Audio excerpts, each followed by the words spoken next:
Ya pemirsa, kita balik lagi pasnya juga ini di sesi terakhir kita, pasnya juga bincang-bincang kita dengan Prof. Kunchoro yang pasnya juga ini sangat menarik sekali ya, pasnya juga dari sudut pandang tidak hanya dari sisi psikologis tapi Prof bisa mewakili, merangkum semuanya dan pasnya juga dari semua aspek ya, nggak hanya dari sisi psikologis juga. Nah jadi tadi yang menariknya ya seperti Prof sampaikan tadi, nah jadi yang pastinya juga bisa dilakukan juga diterapkan dalam pola asuh anak atau juga membimbing anak segala macam itu dengan SMEPA tadi ya Prof ya? SMEPA. Ya, SMEPA, benar. Oke, nah tadi ada S, M, nah ini sekarang kalau misalnya E nih Prof, kita lanjutkan. Oke, M tadi mendengarkan. E, empati. Gitu, kalau dicubit sakit ya jangan mencubit, itu berempati. Ya, termasuk juga melihat anak kan seperti apa. Dan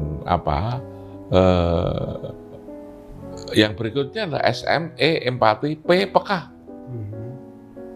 Peka itu mampu merubah, melihat perubahan, mau melihat situasi. Ya, kemudian P lagi peduli. Kalau ada anak yang sengsara dan sebagainya dibagi. Dan keluarga diajarkan diajarkan apa? Kalau 2,5% dari yang kita miliki itu adalah hak kaum du'afa. Itu adalah bukan bagian dari peduli. Jadi S senyum, M mendengarkan, E empati, P peka, P lagi peduli. Ya. P satu lagi apa? Pandai memuji dan memilih kata-kata bijak. Tadi saya sampaikan, keluarga kita itu lebih sarang memerintah dan memarahi, tidak pernah memuji. Banyak kenakalan-kenakalan remaja saat ini itu terjadi kenapa? Karena dia tidak pernah memuji pernah dipuji orang tuanya ketika dengan gerombolannya, dengan teman-temannya, dia naik sepeda motor, ada perempuan pegang payudaranya. Wah, teman-temannya mengatakan, wah kamu hebat, kamu berani. Itu malah dia menjadi semakin berani. Kenapa? Dipuji. Yeah. Karena tidak pernah dipuji, mereka pujian di tempat yang salah. Makanya sekarang sudah saatnya kita memuji anak kita, istri kita, keluarga kita. Hampir seluruh teori pendidikan mengatakan bahwa memuji lebih baik dari menghukum. Tapi kenyataannya kita banyak yang menghukum, tidak pernah melakukan memuji sekalipun. Mari kita tumbuhkan budaya memuji ini. Kemudian pandai memilih kata-kata bijak. Kata-kata bijak itu kata-kata yang sopan, kata-kata yang tidak bahasa Jawanya nyelkit, yang tidak membuat sakit hati, begitu loh. Bagaimana kata yang halus? Yang A, yang terakhir itu adalah action. Action itu apa? Lakukanlah. Tidak hanya sekedar teori. Karena banyak sekarang itu ngerti teorinya, tapi tidak dilaksanakan. Karena itu apa? Laksanakan. Senyum, mendengarkan, empati, peka, peduli, pandai memilih kata bijak, dan juga pandai memuji, serta action. Iya, nah ini sangat luar biasa sekali ya, pasti juga bisa diterapkan juga nih untuk ya di sekolah, tidak hanya di rumah ya Prof ya. Oke, nah jadi jangan sampai, apalagi juga sekarang ya, ini seperti yang Prof tadi sampaikan juga di back layar tadi ya, di behind the scene, dan kita juga sudah mendengar beritanya, itu dari Dinas Kementerian Kesehatan ya? Departemen Kesehatan. Kementerian Kesehatan ya Prof ya. Nah, di mana juga ini tidak hanya di Indonesia, tapi di Indonesia ya ini ya pasti juga itu sudah ada warning gawat darurat untuk isu kesehatan mental. Nah, jadi nggak heran ya kalau di setiap pemberitaan dimanapun itu banyak yang bunuh diri, perundungan, ya pembulian terjadi tidak hanya dari tingkat SD, SMP, bahkan juga di lingkungan pekerjaan.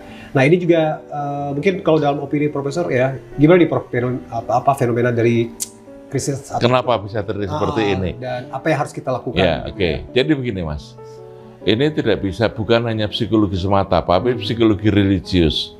Dan saya mencoba melakukan sebuah kontemplasi, saya melakukan pembelajaran intuitif, saya menemukan bahwa yang namanya model pendidikan belajar sekarang ini menekankan kepada calistung, membaca, menulis, berhitung, menekankan kepada angka-angka, sehingga yang dipelajari itu hanyalah apa yang tersurat, tidak pernah belajar apa yang tersirat.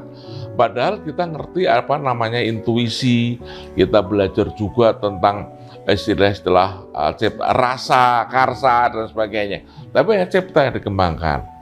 Nah, kalau menurut saya perlu yang pertama, anak-anak kita itu harus kita sadarkan adalah tentang siapa dia. Keberadaanmu di sini nih bagaimana? Ya, saya dilahirkan di bumi ini. Kenapa? Saya tidak pernah meminta kepada Tuhan bahwa saya dilahirkan. Tapi kenapa saya dilahirkan? Apakah saya dilahirkan di sini untuk tersiksa seperti ini? Itu. Kalau saya dari situ, bahwa saya tidak pernah meminta untuk dilahirkan di bumi ini. Kemudian ketika saya melihat kenapa dalam diri manusia, ketika usia kandungan 20 sampai 16 sampai dengan 20 minggu, Allah meniupkan roh kepada kita. Roh itu artinya apa? Roh itu nur ilahi. Roh itu adalah cinta kasih Allah.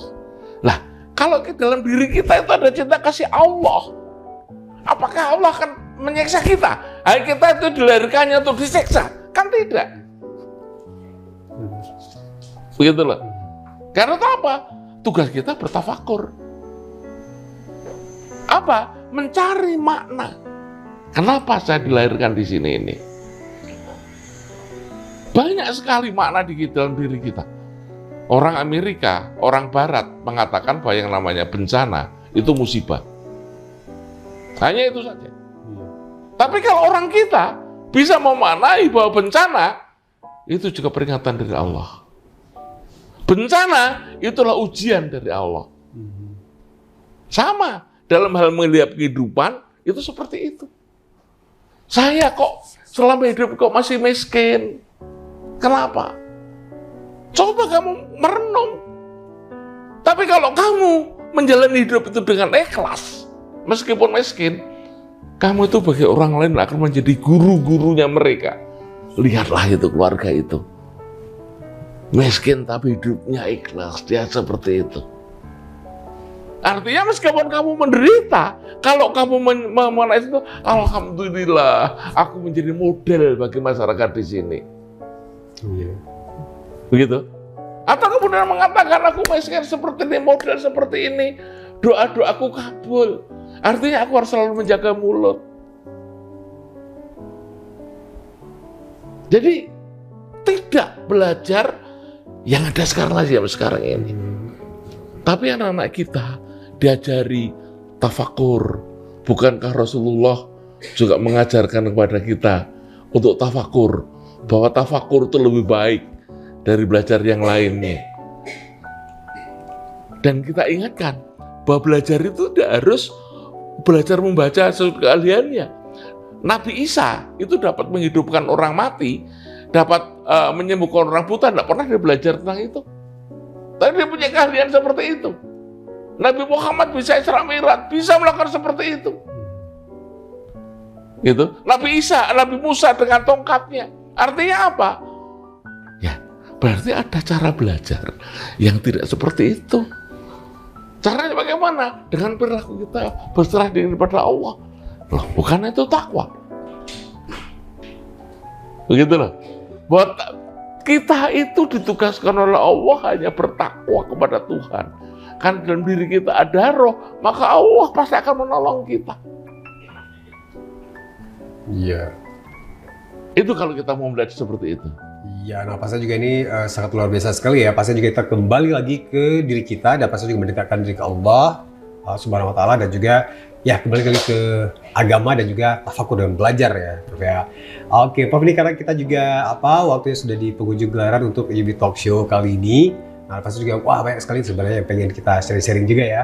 Nah, tapi mungkin yang terakhir nih, mungkin ada yang ingin disampaikan sama pemirsa di rumah ya terkait dengan fenomena tanggap darurat ya, untuk gawat darurat ya, untuk kesehatan mental, dan tentu juga apa yang harus menjadi concern atau juga yang harus kita lakukan gitu ya untuk kita semua ini. Oke, baik, terima kasih. Yang pertama, saya ingin menyampaikan bahwa seperti tadi saya katakan bahwa perubahan itu menghasilkan perubahan. Dan yang dikatakan oleh teori Darwin itu sebetulnya bukan kita itu keturunan monyet, tetapi perubahan sosial itu demikian dahsyatnya. Kalau kita tidak bisa mengikuti perubahan itu, maka kita akan terlindas zaman. Itu sebetulnya konsep yang diajarkan oleh teori Darwin. Nah, karena itu apa? Ya kita ikuti perubahan sosial yang terjadi. Tetapi sekali lagi kita lihat apa bahayanya. Kita harus belajar tentang artificial intelligence. Kita harus belajar tentang perubahan-perubahan teknologi yang ada sekarang. Kita harus tahu. Tetapi sekali lagi bahwa kita tidak boleh terjebak oleh mereka. Kita harus mampu mensikapi mereka. Bahkan kalau perlu, carilah keahlian-keahlian yang keahlianmu itu tidak tergantikan oleh artificial intelligence.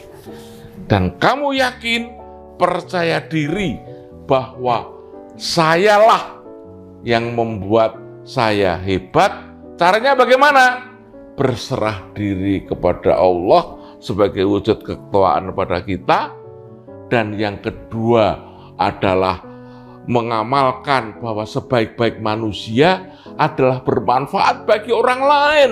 Kita berkreasi dan kemudian bertobatlah kalau kalian membuat suatu kesalahan-kesalahan kepada siapa saja yang ada di dunia fana ini. Terima kasih. Assalamualaikum warahmatullahi wabarakatuh. Waalaikumsalam warahmatullahi wabarakatuh. Nah, luar biasa sekali pemirsa. Nah, pasti juga ini kita juga sekaligus sudah ada resume ya dari Profesor Kuncoro. Nah, saya Armian Nasri dan tentunya juga Profesor Dr. Andes Kuncoro MBSc, PhD yang pasti juga menjadi narasumber kita untuk hari ini. Sangat luar biasa sekali. Terima kasih banyak Prof. Terima kasih. Ya, dan Terima kasih. saya yakin juga ini banyak sekali hal yang bisa diambil sama pemirsa di rumah. Oke, pemirsa, terima kasih untuk kebersamaannya. Sampai jumpa di episode-episode mendatang. Wabillahi taufiq walhidayah. Assalamualaikum warahmatullahi wabarakatuh. Waalaikumsalam.